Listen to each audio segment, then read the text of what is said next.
Hemos escuchado el planteamiento y el marco que se nos plantea, que se nos da ahora mismo en este contexto amazónico, unos planteamientos normativos que de alguna manera nos están asegurando entrar en nuevas dinámicas dentro de la organización y el funcionamiento del territorio amazónico. Por un lado, tenemos ese marco normativo, pero también acabamos de escuchar a Julia diciéndonos que hay presupuesto, ¿no? Hay presupuesto para aplicar la ley, tenemos recursos para llevarlas a cabo, pero también hay la intencionalidad y la disposición política y de instituciones para que se lleve a cabo, para que se pueda concretar. Reunidos todos estos aspectos, de alguna manera podemos prever un escenario positivo para la Amazonía, ¿no? Sin embargo, dentro de este contexto también tenemos que pensar, y es cuando empieza un poco a complejizarse esa situación, es cómo hacerlo, cómo llevarlo a cabo. Hay las intenciones, hay el presupuesto, hay la normativa, hay un marco jurídico que nos ayuda a hacerlo, pero sin embargo llevarlo a cabo con éxito y de manera eficiente, optimizando esos recursos que tenemos, en muchos casos cuesta. Y justamente la presentación de hoy, que bueno, voy a tener que hacerlo un poco más rápida de lo que tenía pensado, ¿no? Me habían dicho en principio que eran 20 minutos, pero bueno, va hacia allí, ¿no? A analizar y considerar ciertos aspectos en el análisis integral del territorio para poder llevar a cabo esos proyectos, para cumplir esos objetivos de la ley y para alcanzar las intenciones que tenemos para el territorio amazónico. Entonces, en algunos casos les parecerá obviedades, pero esas obviedades también en muchos casos son pasadas por encima, ¿no? No las consideramos, y eso es justamente lo que hace que un proyecto tenga éxito o cumpla con los objetivos o fines que se han planteado. Siguiente. El contenido, en principio, un contexto del territorio amazónico muy rápido, algunas amenazas y presiones que sufre el territorio para la conservación, temas de ordenamiento territorial y ambiental, y por último una propuesta de análisis y sobre todo de marco para llevar a cabo los proyectos. Siguiente. Características del territorio amazónico, la mayoría de aquí los conocemos, sin embargo, vale la pena que lo recordemos ahora mismo, ¿no? La Amazonía en general es una extensión aproximada de 7,4 millones de kilómetros cuadrados y es compartido por 8 países, ¿no? Es el principal sumidero o lugar donde se capta el carbono del planeta. Concentra alrededor del 50% de todas las especies vivas en el planeta. Y la parte ecuatoriana representa el 1,6% de la macrocuenca del río Amazonas. En términos de territorio, la Amazonía ecuatoriana representa el 43% del territorio del país, y en las provincias amazónicas, en las 6 provincias amazónicas, reside alrededor del 5,5% de la población. Por lo tanto, ya solamente con estos datos nos va dando una idea de qué características, sobre todo poblacionales y de concentración o distribución de la población tenemos, ¿no? La Amazonía ecuatoriana representa el 43% del territorio, es decir, casi la mitad del territorio, pero sin embargo solamente concentra al 5,5% de la población. Eso es una particularidad que debemos considerar y tener en cuenta a la hora de planificar, a la hora de plantear proyectos. Servicios, los servicios, sobre todo los más importantes y ecosistémicos que nos presta la región, pues son la de remoción de los contaminantes de aire, mantenimiento de nutrientes, generación de suelos, la fijación justamente del carbono, la regulación del clima local y global. A veces perdemos esa visión de la importancia de los servicios que presta el territorio creyendo que son locales, que son para la Amazonía. No, esos servicios van mucho más allá de las fronteras administrativas regionales, en el caso de la Amazonía, nacionales en el caso de Ecuador, porque va mucho más allá. Los servicios que presta este territorio van más allá del Ecuador, son globales, no son únicamente locales, que es otra consideración que se debe tener en cuenta. Siguiente. Algunas amenazas: deforestación, que todos conocemos, que es muy palpable aquí en nuestro territorio. Los factores que inciden en esa deforestación: por una parte, pues la ampliación de la frontera agrícola, la ganadería extensiva, venta de madera y algunos otros.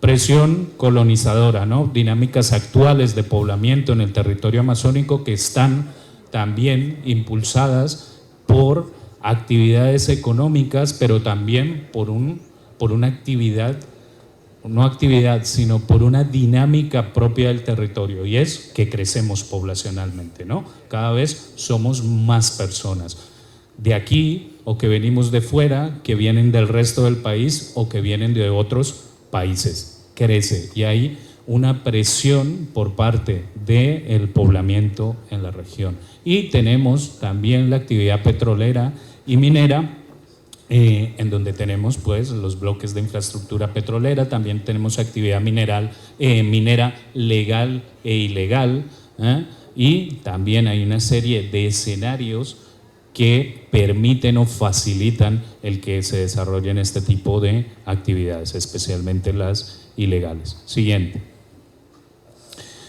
Entonces, dentro de esas características, esos servicios que nos prestan y esas presiones y amenazas, está el reto de hacer un ordenamiento territorial y ambiental, ¿no? Y para hacer ese ordenamiento territorial y ambiental, pues lo que se propone en términos más metodológicos es, como ven ahí en la figura, un engranaje de diferentes dinámicas. Por un lado, la poblacional, que está muy vinculada y estrechamente con la social, y es el tema que nos centra y nos concentra en este evento. Está también el ambiental y la dinámica económica. Cualquiera de esos ejes o de esos enfoques, si tiene algún tipo de actividad, va a generar un impacto en las otras. Lo importante es que lo consideremos a la hora de planificar, que lo entendamos, pero que también nuestros planteamientos sean concordantes con ello. ¿Cuál es el objetivo? El de responder a los problemas que surgen de comprender esa interacción en las diferentes dinámicas. Siguiente.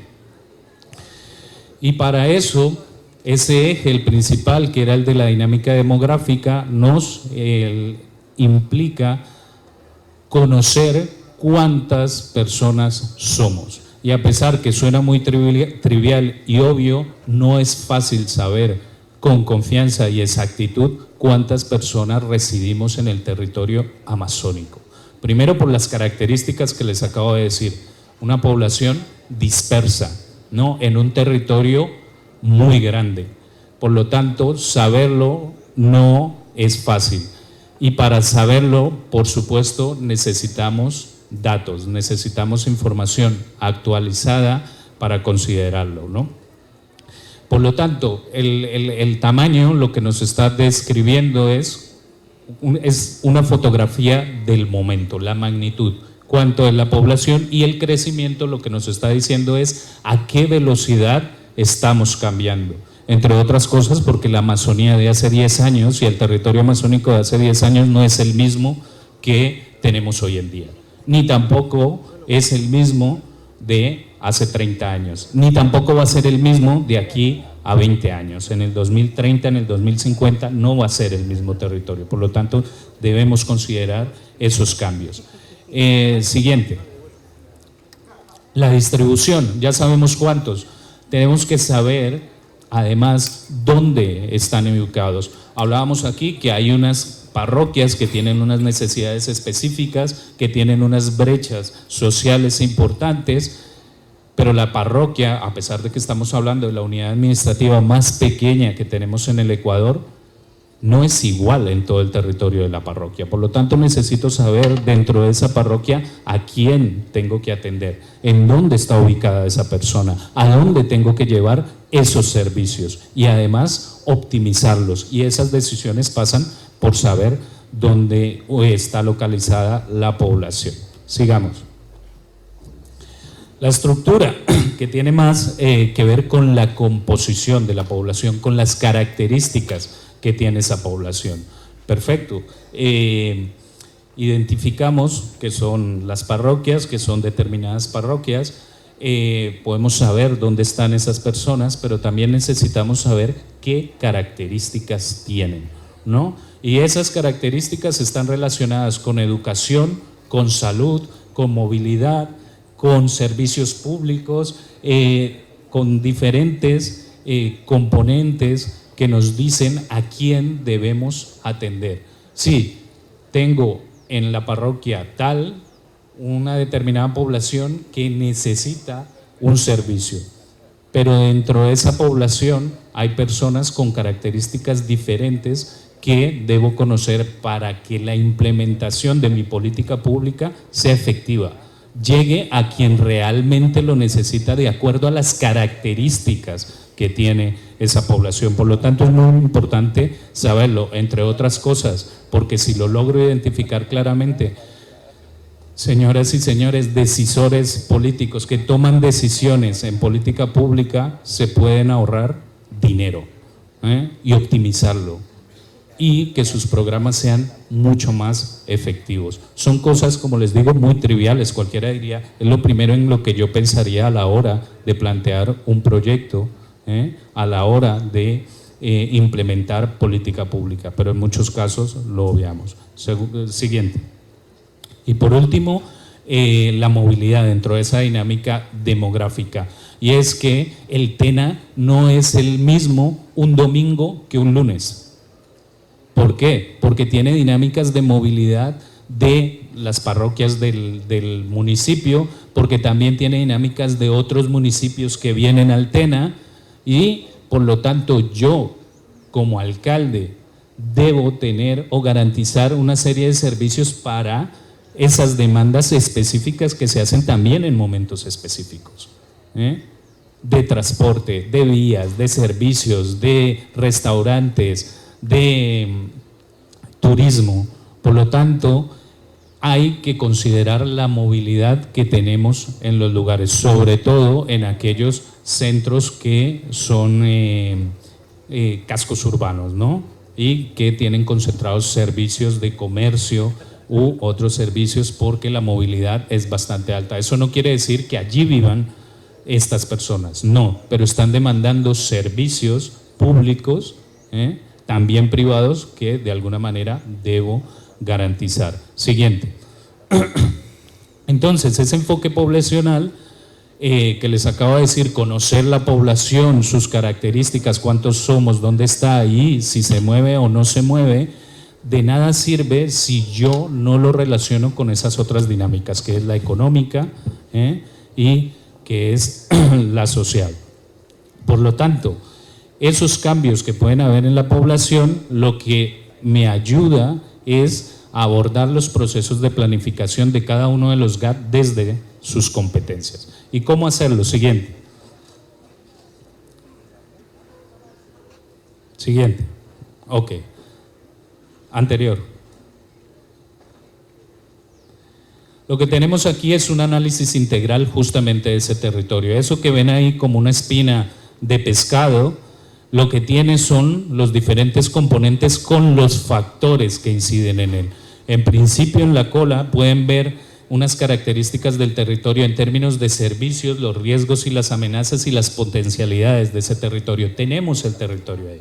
Lo que nosotros buscamos al final es tener un territorio planificado, que no sea el resultado del azar o simplemente voluntades políticas sin haber considerado justamente elementos que soporten esas decisiones Para eso necesitamos integrar esas 4 dinámicas y saber cuáles son los factores que afectan a esas dinámicas, pero además cómo funcionan.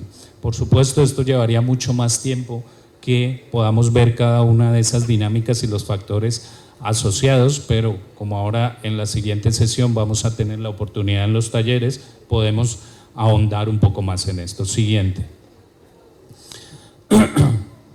Entonces, la propuesta, ¿no? Por un lado, dentro de ese enfoque, identificar, comprender y tomar en consideración esas dinámicas. Entonces, en la lámina que ven ahí, ven una serie de situaciones que se han identificado y se han localizado en el territorio. Si les parece familiar, es pura coincidencia, porque esto no es resultado de aquí de la imagen, ¿no? Del territorio amazónico, pero vemos muchos problemas que son muy comunes a nosotros, ¿no? Riesgos por inundación de las viviendas, un problema que tenemos aquí en el Tena, donde están localizadas las viviendas y el riesgo que tienen por inundación.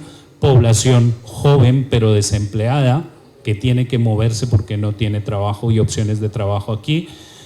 Carreteras que están incomunicadas o pasos de ríos que no tienen puentes y por lo tanto generan incomunicación. Emigración campesina, movimiento de los campesinos, movimiento de personas del campo a los contextos más urbanos, vías en mal estado, baja productividad agropecuaria, que también es una realidad nuestra, una alta densidad urbana en algunos espacios y por el otro déficit de vivienda. Siguiente.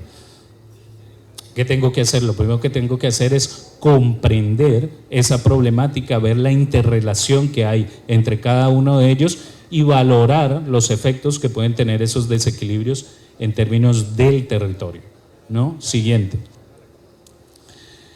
Responder, esta es la respuesta ante esas problemáticas que hay, o lo ideal, por lo menos esos escenarios ideales o deseados a los que podría llegarse. Allí donde teníamos riesgo de inundación de las viviendas, reubicación. Y por supuesto, muchos se van a estar diciendo, pero eso no es solamente quererlo, es también tener el terreno y el presupuesto para llevarlo a cabo. Población joven empleada a partir del desarrollo de empresas locales, mejor comunicación, retorno de la población campesina, vías en buen estado, mejorar la productividad agropecuaria, que entre otras veía ahí de los destinos de la ley, de la Secretaría, una parte importante va hacia ello. Ya hay un programa aprobado, ¿no, Julia, con este objetivo? Siguiente. Por lo tanto, la invitación a todos y todas, autoridades y servidores que toman decisiones relacionadas con el desarrollo, es a fortalecer la capacidad de respuesta institucional, ¿no? Y fortalecer esa respuesta institucional pasa por hacer una revisión periódica de eso que les acabo de comentar, de esas dinámicas.